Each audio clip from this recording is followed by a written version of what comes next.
Salut à tous Salut. Et bienvenue pour une nouvelle émission sur la Wazal Family, une émission d'actualité, c'est notre émission hebdomadaire, toujours accompagnée de Weven et Daily. Donc on est toujours là pour, on se retrouve là pour parler d'actualité, de jeux vidéo principalement. On parle plus d'actualité ciné ou très peu, donc c'est vraiment principalement de l'actualité jeux vidéo.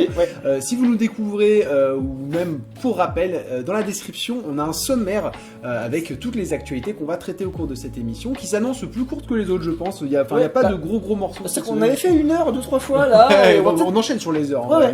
Mais là justement ça va être une émission où Weven va pouvoir se faire plaisir et vous faire découvrir peut-être pas mal de jeux. Donc n'hésitez pas. Mais en tout cas il y a un sommaire justement. Vous allez pouvoir aller, il y a un timecode directement vers la partie qui vous intéresse. Il y a également dans ces descriptions un Discord qui va vous permettre de rejoindre notre petite communauté, mais très active je trouve. Enfin très active. Bon, on échange tous les jours. Carrément active. Elle est carrément active. Franchement on échange tous les jours sur le JV et voir on commence à jouer ensemble notamment à Valorant pour ceux qui ont eu la chance d'être sélectionnés à la bêta, mais des jeux pourront comme ça se jouer aussi ensemble. Bon, n'hésitez pas à nous rejoindre, c'est dans la description tout ça. Et on va commencer du coup cette émission d'actualité qui du coup nous on fait toujours du jeudi au jeudi. Et donc ça a commencé la semaine dernière avec Ghost of Tsushima. On commence par le plus gros morceau un peu AAA populaire. C'était le State of Play de Sony qui a eu lieu à 22h heure française le jeudi. Ils avaient communiqué, ils avaient dit ça allait être... là on entend, vous entendez pas mais il y avait le son de l'allumage de la PS4. C'était un State of Play de 18 minutes consacré exclusivement au jeu de Sucker Punch Ghost of Tsushima, prévu pour le 17, je dis 27 mais 17 juillet 2020. L'occasion pour nous spectateurs de découvrir pas mal de choses franchement sur le jeu, un petit peu sur l'histoire, beaucoup sur le gameplay, sur les graphismes, etc. On peut commencer le downgrade tout de suite. Certains crieront downgrade comme Weven, d'autres pas du tout. Moi je suis très en vrai ça va. Et il y a... Évidemment, arrêtons et soyez honnêtes, il y a un léger downgrade, mais léger, c'est-à-dire acceptable. C'est-à-dire que moi j'ai fait le comparatif, alors ce qu'il faut faire à chaque fois, c'est de mettre les deux éléments de gameplay. Si je fais les deux mêmes scènes, c'est là où on s'en rend compte vraiment. Mais en vrai, effectivement, quand tu regardes moi j'ai regardé les 18 minutes et j'ai directement enchaîné avec le trailer de l'E3 2018. Franchement, il y a un léger downgrade, mais moi je trouve acceptable. Le jeu reste, je sais pas ce que t'en penses Olivier. Ouais, il reste carrément beau et surtout super beau. Moi je trouve que surtout il y a une DA, c'est-à-dire qu'il y a une vraie identité visuelle au jeu et de ce qu'on en a vu quoi. Même si tu vois ça reste des trucs qu'on a déjà vu, c'est une île, c'est de la végétation, c'est des petits villages et tout, mais je sais pas la façon dont a été modélisé les plantes, la végétation et tout, je trouve qu'il y a un truc en plus, il y a une petite DA qui me plaît bien. Vous allez voir, si vous l'avez toujours pas vu, vous allez vraiment aller le voir. On reviendra là-dessus. De toute façon, on va revenir un peu sur tout ce qui a été annoncé quand même, parce qu'en plus de la vidéo, il y a eu des interviews. Certains ont pu avoir des interviews avec des gens de l'équipe, donc on avait quand même pas mal d'infos sur ce jeu. Et je rejoins Weven sur la DA, sur les fleurs jaunes, les couleurs, ça change des mondes ternes. Là on voit d'ailleurs un peu sombre, mais il y a toujours des très belles lumières, ce côté très fantastique. Et justement dans notre communauté, je salue Brave qui est très fan de Japon et de culture japonaise, etc., qui a beaucoup adhéré aussi à ce jeu-là. Moi je suis pas du tout par exemple passionné de l'univers nippon, japonais, etc. Et ça m'a plu, mais j'étais curieux de voir les gens qui eux étaient passionnés par ça ont l'air de vraiment s'y retrouver, d'être vraiment de prendre plaisir à regarder ça, donc à voir manette en main. Mais c'est vrai que au niveau de la DA, c'est assez fou. Techniquement, c'est là où je trouve qu'il y a eu un peu de downgrade sur certaines textures. Le jeu, on voit bien qu'il est pas en 60 FPS. Des fois, j'ai trouvé qu'il y avait des légers, on s'en fout, on aurait des légers ratissements, mais sur le visage des personnages ne me convainc pas plus que ça, personnellement. Il y a des petits trucs comme ça qui m'ont, je trouvais, me fait rappeler qu'on était encore sur PS4, il n'y a pas de souci parce que voilà, regardez, ces couleurs, cette végétation, moi je trouve que le jeu très propre, très très joli, mais voilà, ce petit downgrade, je le jouerais plus sur l'aspect technique qui en 2018, putain, on est en mode waouh, et là il y a quelques graphismes, mais ça reste très joli, en effet. Ce qui nous a sauté aux yeux là, qu'on a vu en début de vidéo, et Weven va peut-être pouvoir exprimer, c'est effectivement, on voit qu'il n'y a pas du tout d'interface. Non. Il n'y a pas de map. Non. Il y a rien, mais vraiment rien. C'est rigide. Ça c'est trop cool. Ça c'est nouveau, je trouve. Alors, tous les jeux, de plus en plus, nous donnaient la possibilité dans les paramètres d'aller l'enlever. Mais là, de base, comme c'est présenté, alors là on voit, dès qu'on rentre en combat, justement c'est ça, on commence à avoir un petit peu d'interface, mais sinon c'est quand même très épuré, il n'y a pas grand chose. J'ai l'impression d'avoir quand même déjà vu ça 2-3 fois dans quelques jeux qui se permettaient de virer l'interface tant que tu sortais pas, ou de minimiser en tout cas l'interface tant que t'étais pas en phase de combat. Comme ça j'en ai peu vu, en tout cas pas de map, pas de minimap, et même pas de curseur, tu vois. Alors ce qu'on remarque effectivement, c'est que là il a accepté une quête, il n'y a pas le GPS, c'est genre avec la ligne tracée, en mode vous êtes dans tant de mètres, vous arrivez dans tant de mètres, etc. On a la possibilité de mettre un marqueur, et en gros on a en haut à gauche, comme on l'a vu tout à l'heure, mais on nous dit que c'est à tant de mètres, donc là il y a l'objectif, mais genre ça va être à 450 mètres.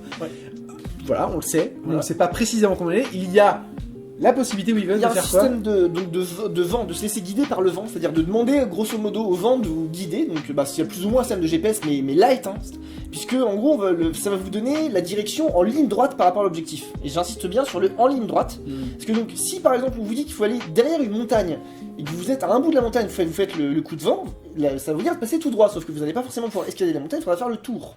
Donc ça va demander des formes de logique comme ça, où il va pas falloir suivre bêtement cette indication-là, et plus prendre ça comme une direction générale. Et en plus, comme ils le disent là dans le moment de la vidéo, c'est pour ça que je t'ai lancé là-dessus. c'est aussi regarder ce qui se passe à l'extérieur. C'est-à-dire que s'il y a un feu de camp, il y a peut-être de l'action. S'il y a des nuages, il y a peut-être quelque chose. Enfin bref, de regarder. Même ils vont nous amener. Oui, et moi, c'est là aussi voilà. où je veux dire quelque chose. Moi, je suis très, je déteste dans le jeu vidéo me perdre. Et je déteste ça, c'est-à-dire ne pas comprendre où je suis, ne pas comprendre où aller. C'est que le jeu a mal fait son travail, et du coup je bénis et j'aime beaucoup, et je suis même habitué, peut-être trop, au GPS. Et moi j'y adhère. Et quand j'ai plus mon GPS, je suis désarçonné, et du coup ça me fait chier de me perdre, pour être honnête. Mais j'avoue que je commence à avoir envie d'avoir un jeu qui, parce qu'il travaille, qu'il arrive à me laisser chercher, tu vois, à satisfaire mon intelligence, tu vois, en mode, voilà, je suis derrière un arbre blanc, c'est peut-être moins prononcé, mais qui par son décorum, et là par exemple, Ghost of Tsushima, il paraît que les animaux vont pouvoir nous donner des indices, c'est-à-dire que, en tout cas, ça va être, on aura des indices, on aura de quoi, il y a un système de renard ou je sais pas quoi, là, où on pourrait être guidé, voilà. Alors, là, tu vois, il y a des animaux qui pourront peut-être... On a l'oiseau tout à l'heure qui nous guidait vers un truc, peut-être par des bruits, par du visuel, en fait, nous montrer qu'on est proche du lieu, en fait. Et après, à nous, si on a lu la quête, d'arriver à comprendre. Ça peut me plaire. Par contre, ça me ferait chier que ça soit...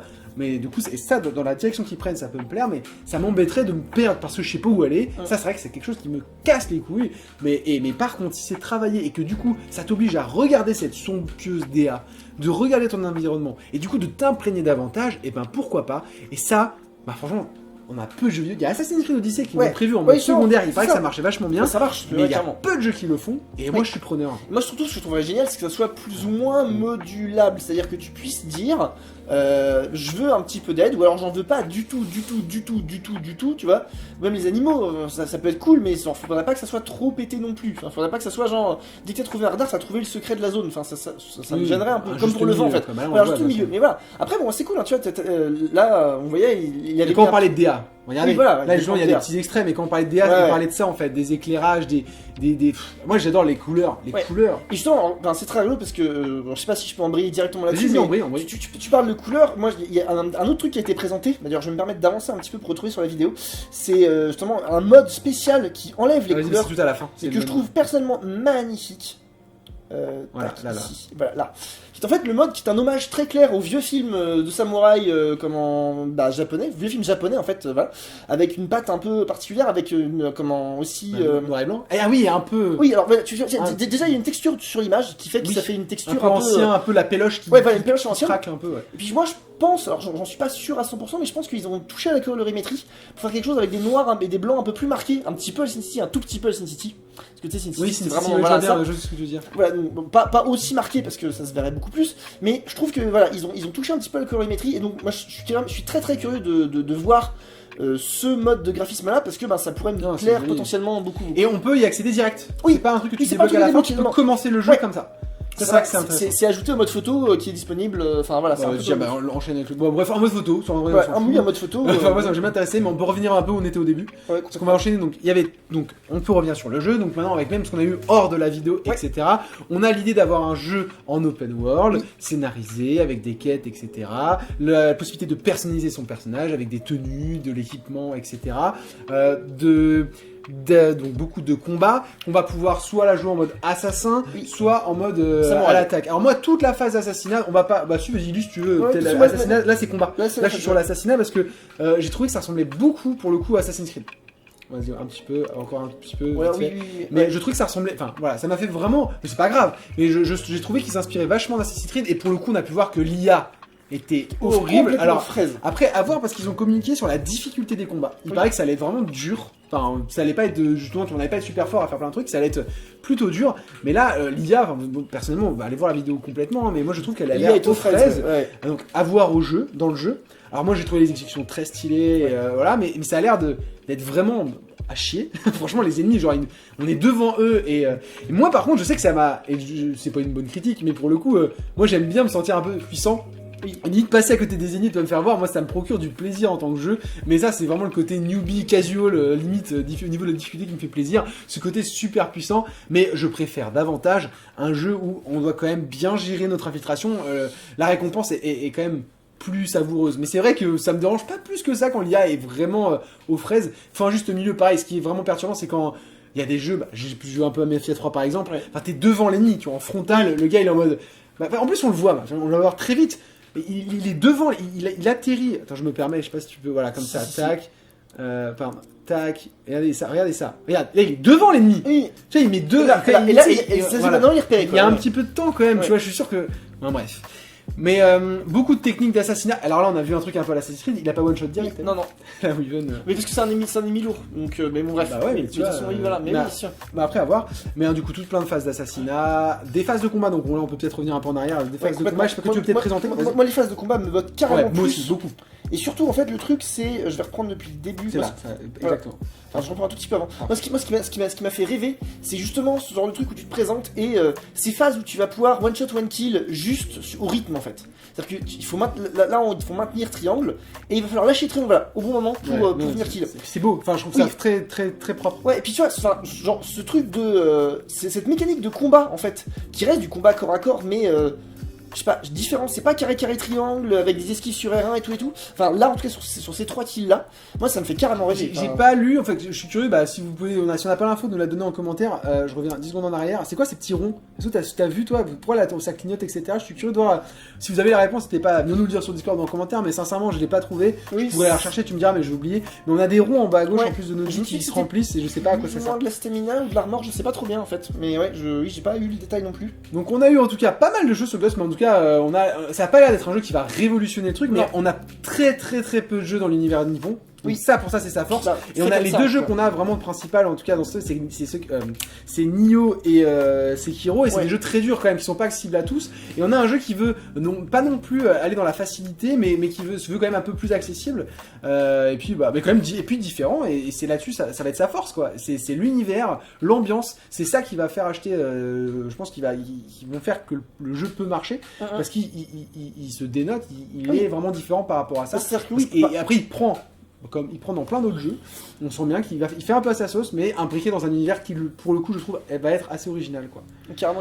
Non, et puis, oui, c'est vrai que c'est cool parce que ça n'a rien à voir. Genre, tu parlais de Nioh et de Sekiro, en effet, voilà. Donc, je coupe la news là, pour voir la prochaine, parce que je sais qu'il y a eu d'autres trucs, qu'est-ce qu'on aurait pu oublier mais voilà, ils accentuent vraiment sur le fait qu'on n'est pas guidé. C'est pour ça que c'est important. Nous dans notre Discord, il y a Weaven, mais il y a aussi Michael, l'autre qui ont potentiellement des craintes que ça soit des fausses promesses et qu'on soit quand même vachement guidé. Mais eux, ils accentuent vachement sur l'idée que non, je vous assure, il va falloir regarder autour de vous pour trouver où aller, etc. Et que vraiment il y a l'idée de se perdre, ce côté poétique, ce côté vraiment ils ont travaillé là-dessus, quoi, avec une interface utilisateur minimale, etc. Vraiment, ils ont vraiment accentué là-dessus. Donc voilà, ils avaient sur les combats, mais c'est vraiment que c'était sur la difficulté aussi potentielle des combats. Et sur la difficulté d'équilibrer un mode de combat où à la fois tu one shot one kill si tu fais bien, et en même temps il faut un jeu qui soit un kill challenge, sinon c'est aucun intérêt quoi. Voilà, personnalisation des combats, mode photo, etc. Oui, voilà. Etc. En tout cas ça arrive vite en vrai, 17 juillet, moi j'attends. J'attends vraiment. Du coup, moi je l'attendais pas plus que ça, et plus ça va, plus je l'attends. Non, mais pareil, ça va être un bon jeu d'été là, entre Last of Us 2 le 19 juin et Ghost of Tsushima le 17, on a de quoi s'occuper sur les consoles de Sony, ça fait plaisir, avant septembre qui va être ça va être n'importe quoi. Ça va être chargé. La base de septembre, ça va être débile, les copains, on va plus avoir le temps de jouer, donc un petit confinement en septembre-octobre serait pas mal. Bon, en tout cas, voilà, j'ai rien d'autre à rajouter. Il y a du côté RPG, enfin, il y a après noir les RPG où tu peux RPG. Je pense que ça va être encore minimaliste. Il y a quelques points, tu vas avoir un petit peu d'amélioration à faire, des choix à faire. Minimaliste, mais ils ont quand même pas mal parlé, même dans des previews. Il y a eu une preview qui a pu être faite et il y a pas mal de branches. Il y a pas mal de trucs. Ok, cool, parfait. Je sais pas si il y a pas de soucis. Ok. Donc prochaine news, Ghost of Tsushima c'est fini. Prochaine news, Weaven, c'est à toi. Oui. Alors vas-y, tu peux illustrer en plus. Non, je peux pas illustrer. Vas-y, je n'illustre pas. Non, de toute façon, ça va pas durer hyper longtemps parce que c'est une petite news business, coucou Cam. Ah oui, on remballe notre Cam à nous. Oui, voilà. C'était juste pour venir reparler un petit peu de cloud gaming et de partenariat entre Sony et Microsoft. Alors, je vais commencer par un petit point technique. C'est juste que là, on parle de Sony et de Microsoft, on parle pas de PlayStation et Microsoft, et Xbox même d'ailleurs, pas tout à fait précis. Donc, c'est les maisons mères qui tapent la discute et surtout autour de des solutions cloud, donc pour le cloud gaming. Donc, cloud gaming, pour ceux qui ne parlent pas, c'est genre c'est jouer en ligne, tous les services en ligne comme le Game Pass, comme le PlayStation Now, comme Stadia, etc. Ouais, c'est avoir des jeux qui sont sur le réseau. Oui, voilà. Et nous, on peut par le cloud, nuage, par l'internet, aller directement jouer sans le télécharger, sans avoir la galette du jeu. C'est vraiment par le cloud, par le réseau, on joue directement au jeu. Ça s'appelle le cloud gaming, joue rapidement. Vas-y. Ouais, carrément. Ce cloud gaming qui prend énormément de plus en plus de place et qui l'est déjà, mais qui va être un enjeu majeur à l'avenir, avec Stadia et Microsoft et son Game Pass et Sony sur PlayStation Now. Voilà ça, et puis surtout ça devient un atout technologique qu'il faut avoir, et donc du coup Sony ne peut pas rester sans avoir un cloud performant et puissant, et sachant que leur infrastructure réseau, surtout sur la génération de PS3 et un petit peu début PS4, a quand même été pas mal critiquée. Avec des serveurs en mousse, pas mal de jeux. Et les hacks, il y avait vachement de hacks. Des hacks aussi, mais ça encore, il y a encore des. Le PSN Gate, on se souvient sur PS3 qui avait fait très mal. Donc du coup voilà, il y avait une réelle volonté chez Sony de vouloir step up un petit peu à ce niveau-là et avoir une technologie stable et solide.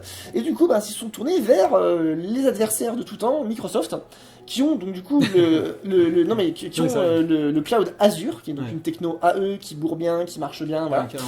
Et du coup, il y a à peu près un an, ils avaient signé un premier partenariat justement autour du cloud Azure, partenariat qui a été reconfirmé et qui se poursuit du coup pour une année supplémentaire.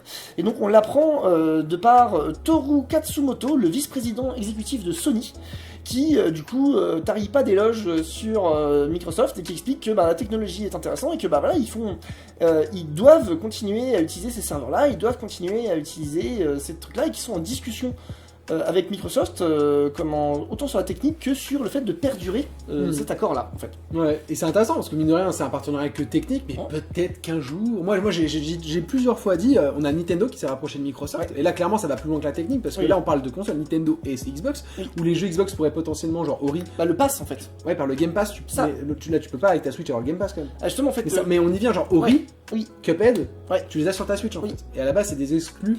Xbox, enfin en tout cas Microsoft. Ça, voilà. Et ça commence vers Nintendo. Et rappelez-vous les Game Awards 2018 où tu avais les trois présidents, Sony, Microsoft et Nintendo. Ah non, PlayStation, Nintendo et Xbox, donc qui étaient là main dans la main. Et qui se serraient la main et tout. Et parce qu'à l'époque on avait un peu peur de Stadia, puis de Google avec Stadia. Maintenant voilà. Mais attention, ça reste Google. Il y a Amazon qui est dans le coin. Les gars, Amazon, comme l'a dit Phil Spencer, ce sont deux. Ils ont plus peur, Phil Spencer et Microsoft ont beaucoup plus peur de Google et Amazon que de Sony et Nintendo. Et donc, peut-être que dans 5-10 ans, les constructeurs qu'on a historiques, qui sont Sony, PlayStation, Nintendo et Xbox, vont peut-être devoir accentuer leur partenariat pour faire face à la concurrence. Donc, à voir. Pour l'instant, ça reste un côté technique entre Sony et Microsoft, mais c'est intéressant. Pour l'instant, surtout que ça reste un partenariat technique, informatique, plus que jeux vidéo, en fait. Voilà, donc c'est pas comme s'il y avait des partenariats en Sony Entertainment et Xbox, quoi. Vraiment, je pour insister là-dessus. Ok. Voilà. Oui, donc c'était juste parce que je repasse dessus. C'est autant sur Azure, donc qui est la partie cloud, le partenariat, que Azure IA, qui est aussi donc sur le deep learning et les IA au sens hyper large. Donc je vais pas rentrer dans les détails, mais voilà. Et c'est intéressant de voir que le premier partenariat était que sur Azure et que là c'est Azure et Azure IA. Et pour finir rapidement du coup aussi pour finir avec Sony, mais ils ont quand même annoncé sur les chiffres, c'est 2,2 millions d'abonnés sur PS Now. C'est beaucoup moins que le Game Pass, mais quand même, tu te dis, c'est quand même 2,2 millions de personnes qui s'abonnent potentiellement à 10 € par mois, après peut-être moins cher à l'année, mais c'est quand même du cash price qui vient en plus de tout le reste et qui vont faire que de il y a moyen de faire quelque chose. C'est les chiffres qui montent. Alors évidemment, le Game Pass a tout explosé, mais je veux dire, même les scores de PS Now, ça ne fait que croître. Donc et on n'a pas encore parlé du PS Plus. Et donc aussi le PS Plus qui défonce tout avec l'abonnement à 5 € par mois ou à l'année. C'est peut-être des phases, comme ils ont l'air de s'intéresser à ça, ils ont, je pense, un petit peu raison aussi de se dire que Que ça vienne remplacer la façon de jouer actuelle ou pas, c'est un marché qui continue de croître et c'est un marché qu'il faut qu'il continue de développer aussi, en termes d'offres, en termes de possibilités, en termes de... Enfin, plein de choses en fait. Voilà. Enfin bon, voilà. Hyper intéressant. On était sur Sony, mais Microsoft aussi. Alors là, c'est au niveau de la France. Comment elle s'appelle là? C'est une nana, c'est Ina Gelbert. On lui a posé des questions sur Twitter, etc. Notamment au niveau des constructions de la Xbox. Donc elle confirme, pas qu'elle, on s'est confirmé, la Xbox Series X est en construction. Elle est en train d'être produite et d'être construite. Donc ça, on aurait pu avoir des doutes avec le Covid en fait, à savoir si ce qu'il y aurait eu du retard de production au niveau des dates de sortie.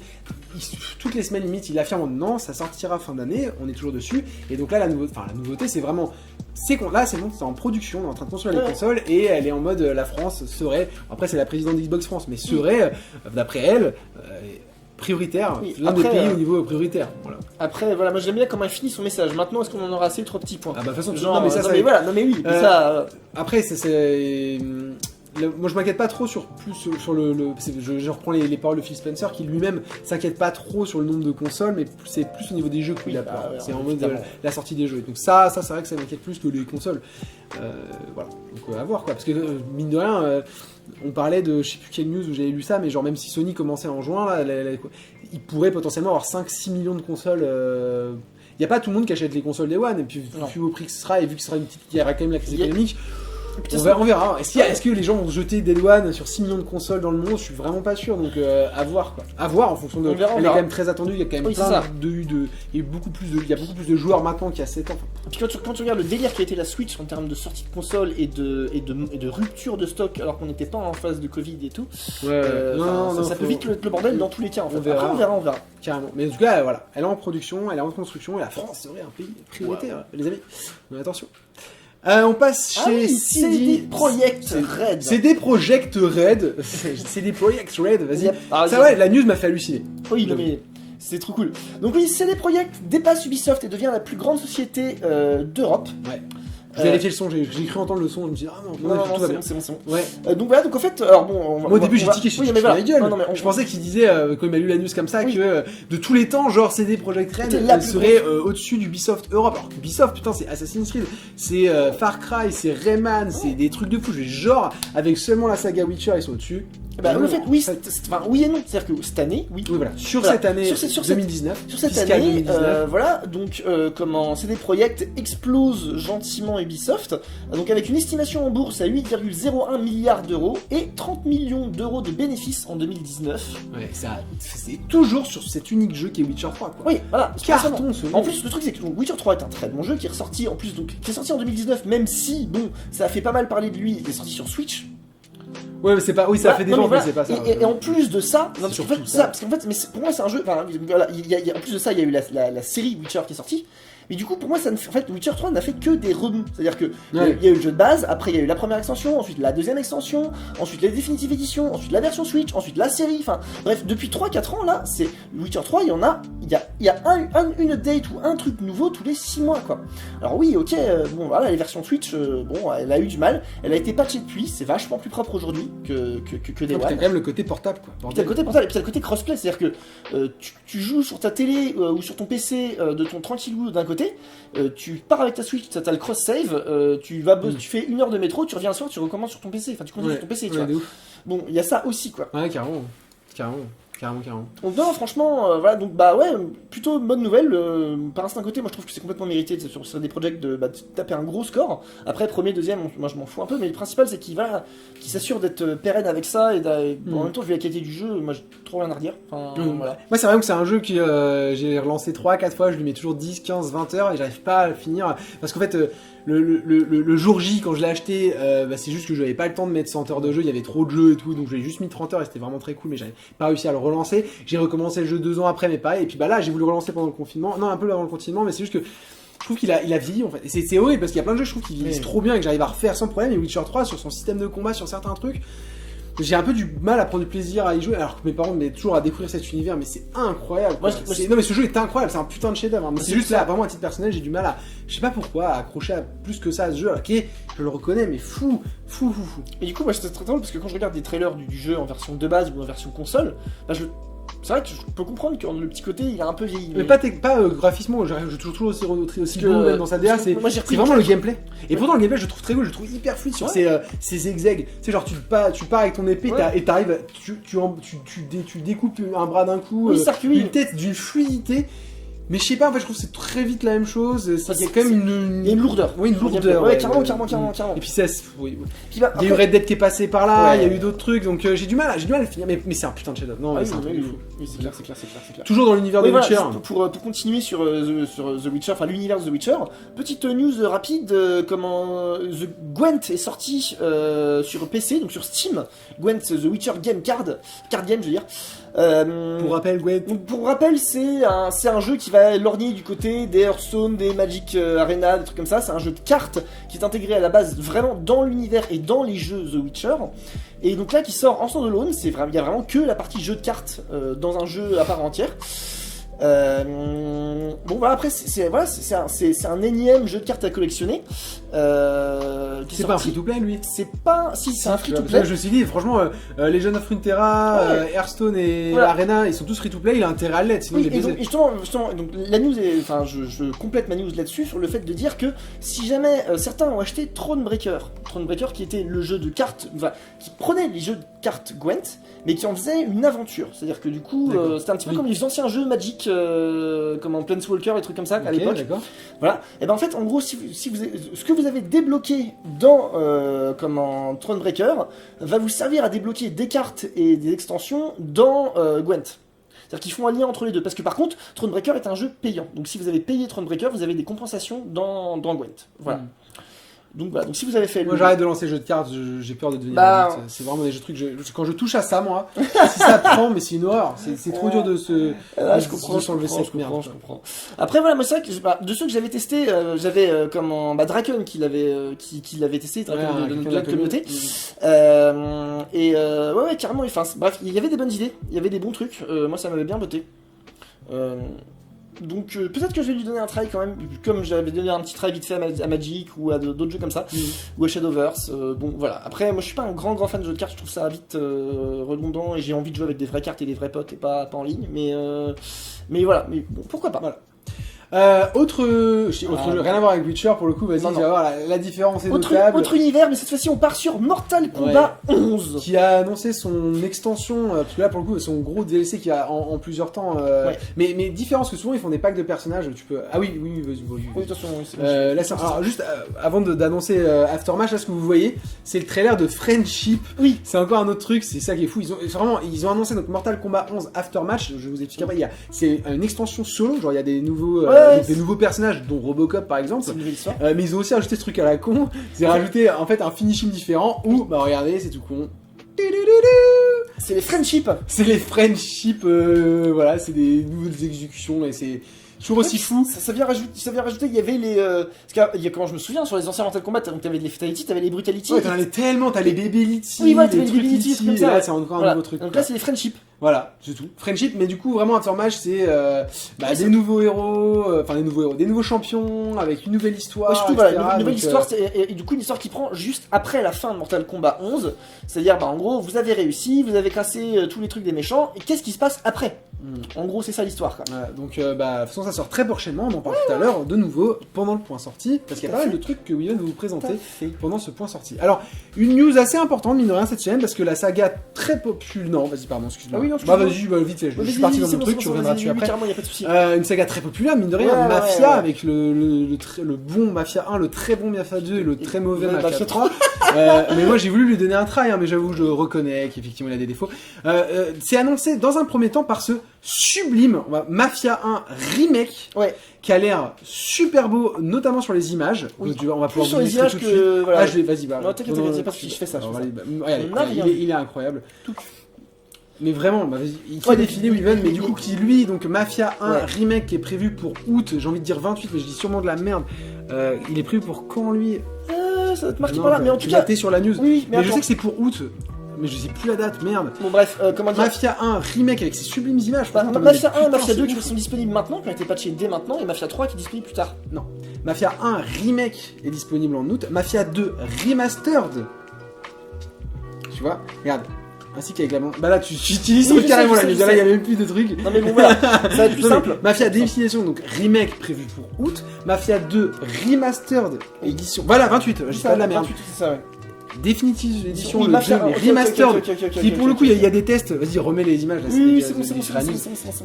tu peux même, voilà. Ça, c'est remake. Donc, il y a le trailer du 2 Définitive Edition, si tu veux. Alors, juste parce que tu mettais ça en avant tout à l'heure. C'est magnifique, mais c'est que des images. Le screen, c'est ça, mais c'est que tu vois, là, sur les images, il y a du RTX. Ouais, il y a du ray tracing et tout. Donc, on n'aura pas ça sur nos PS4 et Xbox One. Mais en tout cas, il a l'air très joli. Et du coup, par contre, ce qui est là, actuellement disponible pour un prix coûtant quand même assez cher, notamment sur la trilogie, mais j'ai plus le prix en tête. Mais en tout cas, là c'est 2, donc Mafia 2 remastered. Et il paraît que sur le test de JVC que j'ai lu vite fait, le jeu reste bon, mais le remastered est très faiblard. Enfin, c'est vraiment pas bon. Il paraît que le remastered est pas bon du tout en fait. Ils ont rien changé. Vraiment, c'est juste ils ont poliché un peu les graphismes, mais ils ont pas du tout corrigé certains bugs. Ils ont pas ajouté de trucs. Un énième remaster fait la vite. Vraiment très bof. Mafia 3 qui est également définitivement mais lui il est pas remastered parce que pour le coup il est sorti sur PS4. Par contre, en gros, si vous disposez de Mafia 3, tous les DLC sont offerts sauf un. Sauf un, c'est l'exception de Faster Baby. Voilà. Voilà, c'est bizarre, je sais pas pourquoi. Mais du coup, tu peux acheter la trilogie en fait. Je crois que c'est 40 € si je dis pas de la merde. La trilogie avec les 3. Et donc le 1, vous l'achetez en 1 et vous l'aurez en août quoi. Il faudra voir le tarif du 1 et du 2 par rapport à la trilogie parce qu'en vrai le 3 après c'est un bordel ce qui est pas bon. Le 3 valant pas grand chose. Bah ouais, après il y en a qui ont aimé hein, mais moi j'avoue que j'ai pas surkiffé le 3 j'avoue. On est quand même relativement tous unanimes sur le Discord de Wazal là que il y a pas beaucoup qui en ont aimé quoi. Mais après voilà, en tout cas ça fait plaisir notamment pour le 2, il y a pas beaucoup de gens qui se sont hypés sur le remaster du 2 et le 3, enfin qui paraît remaster d'ailleurs, mais le 1 ça rend curieux plein de gens. Le 1, le remake a l'air très très joli. Donc affaire à suivre les amis. On part sur ça. Bon, j'arrive. C'est quoi ce Ken Imaizumi? Imaizumi, tout à fait. Alors, Ken Imaizumi, ancien de Kojima Production, intègre Tencent Europe. Donc, en fait, c'est juste pour dire que voilà, il y a un gros départ, enfin, il y a plus ou moins un gros départ chez Kojima Production. Pour partir chez Tencent. Alors, Tencent, le problème c'est que c'est hyper vaste et que du coup, au-delà des jeux vidéo, ils ont aussi des choses. Et donc, par exemple, en fait, là, globalement, ce mec-là part principalement sur un service de messagerie, donc qui s'appelle WeChat, de la société. Mais bon, ce truc, WeChat, ça va être aussi utilisé. Enfin, c'est aussi des bouts qui sont utilisés pour intégrer dans des chats de jeux vidéo de leur licence. Donc en fait, voilà, en gros, il part d'une boîte de prod pure jeu vidéo vers une boîte plus générale dans laquelle il va s'occuper de la partie de chat dans le jeu vidéo. Et donc pour ceux qui auraient oublié,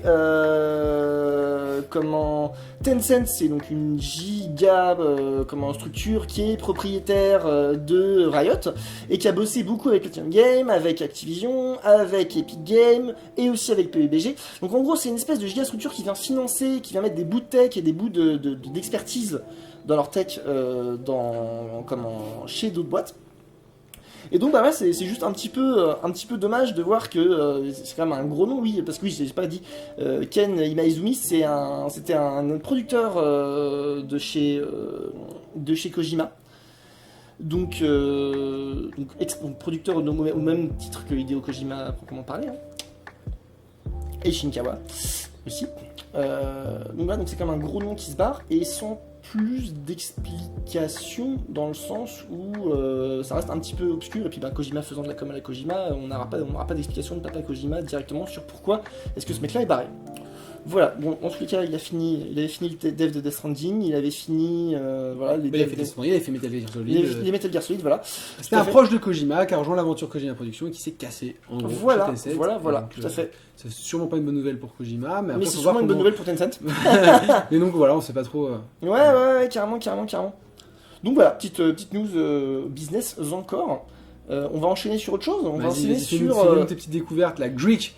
Ah oui, alors voilà. C'est quoi ce truc? Donc Greek, c'est un petit jeu que j'ai aimé, j'ai vu le trailer, ça m'a botté, du coup j'avais envie de vous en parler. Et puis en plus de ça, donc voilà, je vous envoie le trailer et on continue à en discuter.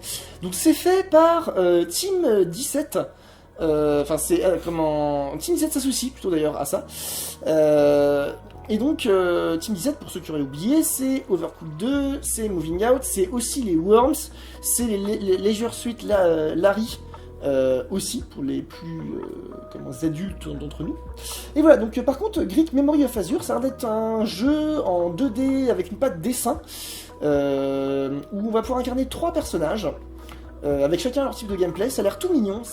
Le gameplay me faisait un peu penser à un espèce de mélange entre du Hollow Knight et du Ori, voilà. Avec bon pour l'instant des graphismes plus simples, même si moi je suis assez fan de la patte graphique. C'est très mignon. Ouais, c'est super mignon. J'attends de voir. Il y a un petit côté, je trouve moi dans le gameplay un petit côté train avec 3 personnages qui ont l'air d'avoir des mécaniques différents entre le guerrier bouclier, le mec un peu plus qui saute partout avec une petite dague et la mage. Voilà. C'est ma beauté, j'avais juste envie d'en parler. Je vais surveiller le jeu. Voilà, Team 17 en plus c'est une team que j'aime beaucoup de par leur saga Worms et entre autres d'ailleurs Worms et Overcooked qu'on avait fait un petit peu aussi. Donc voilà, donc ok. Je vais surveiller. Je me laisse bercer comme vous les téléspectateurs, c'est Weaven, c'est toutes les petites pépites de Weaven qu'il aime bien découvrir à nicher, ouais. Donc si vous en avez beaucoup qui aiment ce qu'il dit là-dessus. Oh là là, vas-y mets juste le tweet. Non mais mets juste le tweet. Yes. Vas-y. Regardez la tendance. Release the Snyder Cut, j'en peux plus. Non, j'en peux plus, mec, ça fait des années qu'on veut la Snyder Cut de Justice League. C'est en tendance. Non, mais clique sur la tendance en direct, bah les couilles. De toute façon, c'est l'actu geek aussi. Parce que c'est pas important, tu vas pas. Si, vas-y, c'est quoi? Est-ce qu'il y a une news ou quoi? Ou c'est juste des gens qui se branlent encore sur rien? Mais non, c'est des gens qui se branlent encore pour rien. La Justice League. Débarquement de vue sur HBO Max. What? Ouais! En live. Yes! Dis-moi que c'est pas fake news. Il y a 5 minutes, on sait pas. Si, descends. L'armée de faux fans aura. Attends, quoi? On s'en fout que c'est pas HBO. Ah oui. Descends, c'est putain, c'est vrai. Ah yes. Oh, je suis trop heureux, ça fait des années qu'on le veut, putain, oui. Oh oui, en direct. Justice League. Oh là là, je suis refait, sa race. Mais attends. Oh là là. Mais attends, Justice League. Je vais tout vous expliquer. Il y a eu un film Justice League. Je vais tout vous expliquer, laisse-moi reprendre mes émotions. Oh oui, putain, les gars, Zack Snyder, mon réalisateur préféré de tous les temps, qui a fait 300, qui a fait Sucker Punch, qui a fait tellement de films incroyables, mais surtout qui a fait Man of Steel, un des meilleurs films de super-héros de tous les temps, et qui a du coup lancé le DC Universe, qui était fou quoi. Et du coup, il y a eu qu'on a appris Batman vs Superman, tous les fans de DC Comics dont je fais partie, mais on était comme des fous, et le film est effectivement, la version ciné avait des défauts, mais largement réparé dans la version longue qui est complètement magistrale. J'adore ce film, cet univers qu'il a voulu dépeindre, et du coup Snyder nous promettait un truc de fou avec un final à la Justice League amazing, par une suite avec Green Lantern, mais des trucs de ouf, et du coup Marvel incroyable, Marvel, je suis trop excité, Man of Steel incroyable, Batman vs Superman incroyable, tout était fait pour que ce soit parfait. Malheureusement, Marvel passait par là. Malheureusement, des putains d'enculés comme Weaven ou d'autres personnes ont critiqué abondamment Batman vs Superman, c'était totalement injustifié. Et du coup, Warner... Non, mais le verdict, c'est tout. Va te faire enculer, va te faire des... Parce qu'à cause de toi, à cause des gens comme toi, qui sont pleins sur les réseaux sociaux, il y a ces abrutis de Warner qui sont encore plus cons que les fans, qui ont dit quoi? Ils ont pas aimé notre film sombre, et ben on va faire du Marvel, et du coup on va faire des blagues, etc. Enfin toute une connerie de merde. Et du coup ils ont fait chier Snyder sur sa production de Justice League, ils l'ont cassé les couilles, ils lui ont mis des bâtons dans les roues, etc. Et en plus, malheureusement, la fille de Zack Snyder s'est suicidée pendant le tournage, donc ça lui a arrêté net son parcours horrible, donc film maudit dans plein d'autres trucs. Ça te fait... Faut pas rigoler de ça, c'est horrible, enculé, va. J'avais dit que c'est une blague bâtard. Et vas-y, dis sur ta blague de bâtard. Même elle savait que c'était nul comme film. T'es vraiment qu'une soupe de merde. Et ça a été repris par Joss Whedon, le gars qui a fait Avenger, Marvel, mon gars. Même si je respecte Joss Whedon. Film catastrophe, je suis allé le voir au ciné, on voit les bonnes idées Snyder, il y a des trucs fous, en vrai il y a des trucs fous dans ce film, mais c'est de la merde, ce film c'est une sombre merde, parce que ça va pas avec Man of Steel, ça va pas avec Batman vs Superman, et Snyder rejette ce film. Le film sorti n'est pas sa version, n'est pas la suite de tout ce qu'il a mis en place. Et il a toujours promis, il a toujours dit qu'il avait les rushs, il avait déjà plein de vidéos, il avait déjà de quoi monter sa version. Il manquait 2-3 petits trucs, mais il y avait moyen de faire son cut. Ça fait des années qu'on veut sa Snyder Cut. Oh là! Oui! 2021, Zack Snyder's. Putain, comment je suis heureux. Si c'est un fake, mais ça va être la... Mais non. Non, mais c'est sûr. Non mais c'est sûr que t'as check, donc ça a l'air d'être officiel. T'as pas la version officielle que cette merde là, t'as pas HBO. Tu peux taper HBO Max. Ouais, excuse-moi, je suis comme un fou. Zack Snyder, Zack Snyder. Attends, il va forcément parler, Zack Snyder. On le fait en direct. Oui. À chaque fois. Mais je peux pas. Mais oui. Putain. Voilà, regardez. Putain. 2021. Alors, vous voyez pas en bas, c'est marqué 2021 HBO Max. Voilà. Après, est-ce que ça va être, on va voir. Du coup, c'est pas assigné et tout, mais je m'en fous. Oh, j'en tremble. Ah la putain de sa race. Bon, Pardon. non mais. Je te laisse finir l'émission. Ok, ça marche. Bah écoute, je vais faire ça. Bon, alors donc voilà, donc à part cette news pas intéressante sur un film pas intéressant. Et à la base, on venait de parler d'un truc de merde là. T'as Zack Snyder quoi. Yes, le Snyder Cut. Mais putain, mais du coup ça. Mais oui, mais attends. Ça va tout casser. J'espère cliquer là. Tu vas tout casser. Ah putain, je suis refait. On met dans la vignette, hein. Je m'en bats les couilles, tu me mets dans la vignette. Ah là là. J'arrive. C'est incroyable. Non mais vraiment, c'est fou les gars, c'est fou. Donc 2021. Ah là là, HBO qui va aussi faire la série Last of Us. Mais HBO, Game of Thrones, putain, mais oui. Oui, bah alors Game of Thrones, tu vas te calmer. Hein, non mais ils ont les moyens de faire des trucs. Au vu de la fin, franchement. Du coup, j'ai pas pensé la news, j'ai pas compris les trucs, mais dans tous les cas. Oh, j'ai envie de chicaner. Parce que c'était mort, voilà, dis-moi que c'était mort. Franchement, on n'y croyait pas. Ah non, c'est normal. Mais oui. Oui. Parce qu'en plus, c'est pas comme si ça avait été une super. Enfin, ça n'a pas été une super. Bon, allez, vas-y, enchaîne. Mais ça n'a pas été un super succès commercial non plus, en vrai, ni Man of Steel, ni. Oh la vache. Mais c'est cool. En même temps, je trouve ça. Même si moi, j'ai pas aimé le film et tout, je trouve ça cool pour les fans, en fait. Pour les gens à qui ça a botté, quoi. Bref, changement de cap, on tourne sur Castlevania. Parce que donc, les musiques de Castlevania sont enfin disponibles sur Spotify. Waouh. Comme. Pardon. Oui. Non, mais c'est bien, pardon. Non, mais bon, voilà. Donc si comme Ellie vous en avez rien à foutre, eh ben tant pis pour vous. Non mais c'est Et si comme... Non mais je comprends, t'inquiète. Je suis ailleurs là. Non mais oui, je sais. T'inquiète. Donc voilà, donc oui, donc Konami les a tous mis sur Spotify, c'est disponible, et qui plus est en vinyle si vous fouillez bien. Et en plus de ça, je l'ai pas mis dans la news là, mais les vinyles vont être disponibles en août de Bloodstained. Les deux Bloodstained vont être disponibles en vinyle. Donc Bloodstained, c'est la saga de Castlevania fait par Iga, le créateur original de Castlevania, mais qui n'a pas les droits parce que c'est Konami qui a les droits de Castlevania. Donc du coup, il a fait une licence à côté qui s'appelle Bloodstained et qui reprend tous les codes de Castlevania, mais qui s'appelle pas Castlevania. Voilà. J'ai C'est pour la pleuré. première petite news. Ouais non, je sais pas balancer encore. C'est incroyable mon gars, c'est un de mes rêves. Sincèrement. Ah, je m'en remets pas, désolé. Ça va bien se passer. Je suis heureux là. Mec, bon, je suis tellement fan. GTA 5. GTA 5. Il est dispo gratuitement sur l'Epic Games Store. C'était un vrai truc parce que j'étais en mode mais moi je vais essayer de me reconnecter mais quand même GTA 5 énorme jeu, l'un des plus gros succès vidéoludiques de tous les temps clairement et qui se vend encore par palette en fait. Bah, il est gratuit sur Epic Games Store jusqu'à aujourd'hui si vous regardez la vidéo le 21 mai, jusqu'au 21 mai si vous découvrez ça le vendredi haut, bah tant pis pour vous mais j'imagine que vous mais qui ne l'a plus pas GTA tu vois maintenant. Qui ne l'a plus tout le monde a pu le récupérer gratuitement sur PC. C'est incroyable en vrai que Epic son launcher peut avoir une telle offre. On vous offre GTA 5 pour aucune compensation, rien, tout est gratuit de A à Z. En même temps, c'est le poids d'Epic derrière, je pense que le commercial, il y a pas de soucis, c'est quand même une news incroyable. Voilà, mais j'ai même pas développé le jeu. Snyder Cut. Ah là là, mec. Tiens, tu veux voir ce que c'est que du vrai cinéma, des vraies images? Regarde ça. Non mais mec, je suis trop... Non mais je comprends. Donc non voilà, on va finir cette petite actu par une petite sucrerie. Vachement plus intéressante que la Snyder Cut. Qu'est-ce que tu veux, bon bah les couilles. Je sais. Présente tes excuses à Snyder pour avoir ce que t'as pour ta blague de merde. Non, alors ça non. Sombre merde. Bon, je vais vous parler de Green Shield, la map de Minecraft fait en échelle 1-1, en prenant que un bloc de Minecraft fait 1 mètre sur 1 mètre sur 1 mètre. Des sociopathes ont refait une ville à l'échelle, en taille réelle, quartier par quartier, donc ça fait des années qu'ils bossent dessus.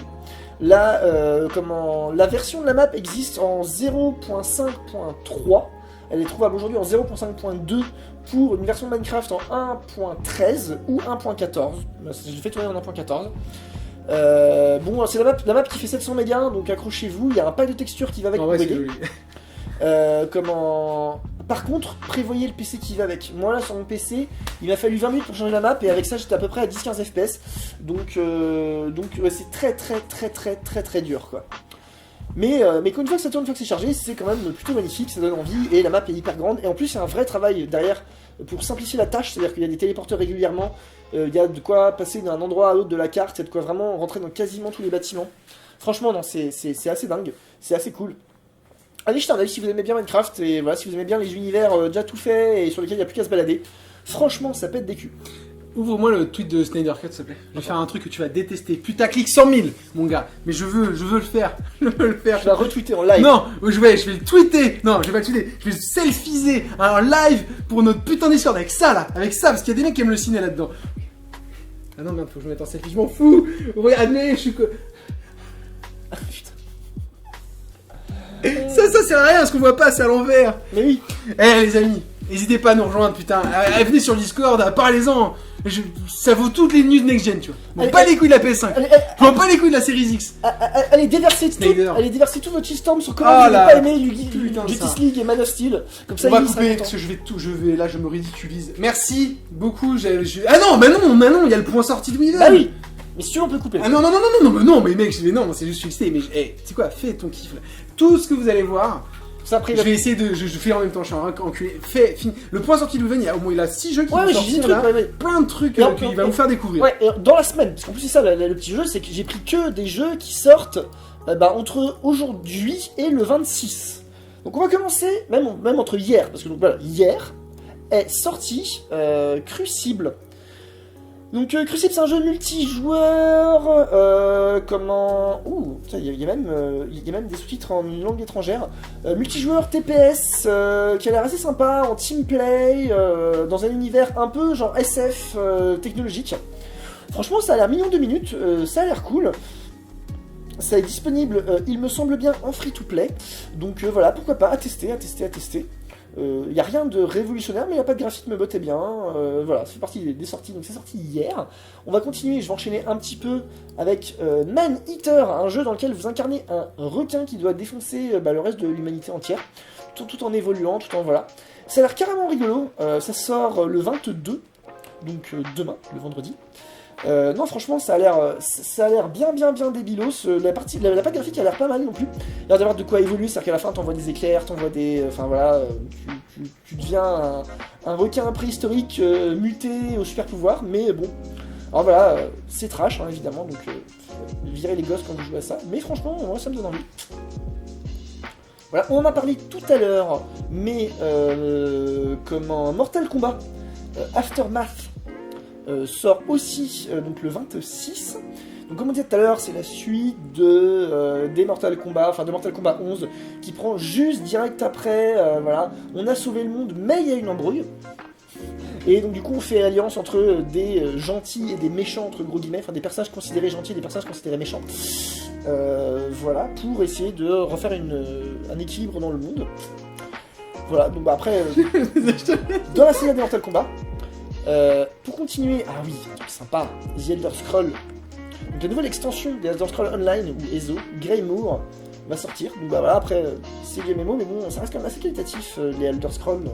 Même si j'aime pas tant penser le jeu que ça, parce que je trouvais que ça manquait un petit peu, je trouvais ça loin des Elder Scrolls originaux. Mais ça reste quand même un MMO qui, depuis des années, a sorti pas mal d'extensions, s'est posé à maintenant sa communauté, à toutes ses mécaniques. Ils ont quand même repris plein de monde, ils ont repris plein d'univers des Elder Scrolls déjà explorés. Donc non, franchement, c'est plutôt cool. Et puis bah, c'est l'occasion de faire des bonnes cinématiques. C'est un petit peu comme Blizzard, ils bossent bien sur les cinématiques aussi. Donc voilà, donc ne serait-ce que pour la cinématique, allez jeter un oeil. Et puis bah, si vous êtes sur le jeu, bah, go expérimenter. Pendant que Ellie se remet doucement mais sûrement. Oh là là, c'est incroyable. Voilà. Petit party game maintenant. C'est le point Weaven. C'est le point Weaven. Mais tu vois, il y a plein de petites découvertes. Ouais. Vas-y, fais ta place. Désolé, je commande pas. Minecraft Dungeons. Ah ça, oui, ça, les gens connaissent. C'est passé à l'E3, ça avait l'air chambé. Oui, un hack and slash dans l'univers, c'est pas un truc comme ça. C'est pas un hack and slash. Si, c'est fou. Hack and slash vu du dessus, je vois bien la manette ou clavier souris. Ça sort le 26 aussi, donc ça sort le même jour que Greymoor et le truc de requin et Man Eater. Donc c'est vrai que ce jour-là, il va y avoir 2-3 trucs à sortir en même temps.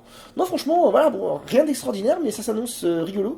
J'avais lu pendant les tests que, bon, bah, faut pas s'attendre à un jeu avec beaucoup de loot, avec beaucoup de profondeur, avec beaucoup de, voilà. Tu fais des petits trucs, tu bâches du mob, mais il n'y a pas grand chose, quoi. Après, ça peut marcher. La patte graphique me plaisait bien aussi, donc franchement, plutôt cool.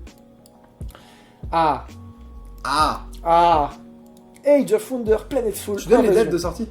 Ouais, le 26 toujours, à chaque fois. Mais en fait, tout est sorti quasiment le 26. Donc, Age of Wonder, petit rappel pour ceux qui auraient oublié RTS, Grosse saga qui a eu plein mal d'extensions. Donc là, on parle de la deuxième extension de la nouvelle version d'Age of Wonder Planetfall. Parce que Age of Wonder, grosse saga qui est un peu longue, qui est sortie avec Planetfall. Et Planetfall a eu des extensions. Donc là, on parle de la toute dernière qui s'appelle Invasion. Qui du coup remet en place la race des Shakam, qui sont des lézards humanoïdes qui sont pas là que pour rigoler, qui sont plus un peuple guerrier et qui sont là pour massacrer son prochain, à commencer par des humains. Donc, via une cinématique pas très belle, un peu datée, mais bon, c'est pas non plus des jeux qui sont hyper... Enfin, tu joues pas au Age of Wonder pour la qualité graphique... c'est un remaster d'un jeu 98 ? C'est un remaster... non, c'est pas un remaster. Mais c'est une saga qui est assez vieille, les Age of Wonder, c'est quelque chose... Mais là, ce jeu, c'est pas un nouveau jeu, c'est pas des nouveaux graphismes, enfin, c'est un vieux jeu. C'est un nouveau jeu, c'est un truc qui sort le 26. C'est censé être la cinématique, et surtout que c'est un nouveau... Si, c'est pas du tout un remaster de ça. Ok, non, c'est les graphismes... Oui, les graphismes sont datés, ouais, carrément. Enfin, comme tu dis, c'est pas grave. Okay. Non, voilà, enfin, c'est un petit peu comme... c'est con, mais les civilisations, c'est pareil, c'est pas hyper beau, et ça reste des jeux qui sont joués, et qui sont... Oui, pas de soucis, je dis c'est comme ça, ce jeu. Tu vois, si t'es sur des jeux... En in-game, t'es sur des jeux comme ça, tu vois. Ouais, c'est pour ça que j'ai été un peu... Style 4X, style... voilà, donc bon, voilà. En tous les cas, pour les amateurs, ça sort toujours le 26 comme tous les autres, et on va finir par Wildfire qui sort, tenez-vous bien, le 26 aussi. Le 26. Incroyable. Incroyable. Wildfire, alors là, ça c'est des petits jeux à moi, on est sur de la 2D pixel art avec pixel physics, c'est-à-dire qu'il y a un moteur physique en 2D. Et dans lequel vous incarnez donc un mec qui devait être mis au bûcher et qui se retrouve en fait à avoir maîtrisé les pouvoirs des éléments, donc feu, vent, terre, voilà. Et donc un espèce de truc action Metroidvania mélangé à de l'infiltration et à du puzzle game physique quoi. Où donc comment passer au plus simple les différents énigmes, donc avec voilà des choix d'arbres de talent, différents chemins possibles en prenant différents éléments parmi les éléments principaux. Ça a l'air tout mignon, ça a l'air tout simple. Moi ça me plaît bien. J'aime bien en plus, j'avais Neutra, j'avais beaucoup aimé, qui prenait aussi pixel base physique, qui était vachement bien. Donc voilà, moi je suis chaud, ça va sans doute être mon prochain platformer 2D que je vais me faire. Voilà. Et avec ça, je conclus les sorties de la semaine. Je vous en ai fait quand même 6 en l'espace de 7 jours, c'est pas mal. Ça faisait 6, dont 5 le 26. Hein. Mec, c'est... Et bon, voilà. Regardez ma gueule. Mais oui. Coupe ça, mes gros plans sur cette gueule. C'est comme si... je te jure, c'est fou. C'est comme ce moment où... ce reveal de God of War. C'est ça. Sur PS4. Non, tu te rappelles? Je fais, c'est quoi? C'est quoi? Tu sais, ça monte, et quand t'as la confirmation, mais t'as explosé. C'est ça la passion. Putain, on parle de passion. Et c'est fou, parce que j'allais te dire avant de record, on parle plus de ciné, parce qu'il n'y a plus rien qui me passionne. Mais tout l'univers de super-héros, mais vraiment, il n'y a plus rien qui me donne envie. Enfin, je veux dire, au niveau pop culture geek, sur le cinéma, j'aime beaucoup, mais plus de trucs. Mais tu sais, ce qui me faisait vibrer un peu plus, avant, tu vois, à l'époque Man of Steel et tout, tu vois, où il y avait toutes ces promesses du DC World. Et que je pouvais réagir comme ça fait très longtemps, très longtemps. C'est marrant, c'est juste, j'allais te faire la remarque, putain, c'est fou, ça fait trop longtemps que c'est peut-être parce que j'ai vieilli ou grandi ou que ça m'intéresse plus. Waouh, c'est fou de ressentir ça. C'est juste qu'il y avait rien. Mais on l'avait dit en début de vidéo qu'on faisait plus d'actu ciné. Bon, en l'occurrence, si. Ah, mais mec, je vais l'exploser. J'ai mis en titré. Non, je vais pas aller jusque-là. Mais... Ellie pète un plomb, mais je vous jure, je pète un plomb. Allez, on va couper. On fait des bisous. Merci beaucoup d'avoir regardé cette vidéo jusque-là. Si vous êtes encore là, finalement, on a quasiment approché l'heure. On ne sait pas faire court. On aime bien parler de notre passion. Si vous voulez en parler avec nous, rejoignez-nous. Parce que ça va péter bientôt aussi. Là, franchement, on est bientôt fin mai. Je vous assure, début juin, la PS5 va parler, c'est sûr. On va prendre des trucs. Et on va réagir comme ça s'il y a des vraies grosses surprises. Donc, t'es fou. Entre juin et novembre, ça risque d'être un peu la folie. Si t'as un Nier Next Gen magnifique qui arrive, Weaven, il va se lever. Ouais. On va faire. Et c'est quoi? Tu mens? Tu es pas handicapé quoi? Depuis le début. Putain. Ça servait à rien de mentir, on a même pas de don. Bah non. Mesdames et messieurs, c'était Ellie et Weaven pour la Wazal Family. On vous fait des bisous. Très vite. Et à bientôt. À bientôt. Salut.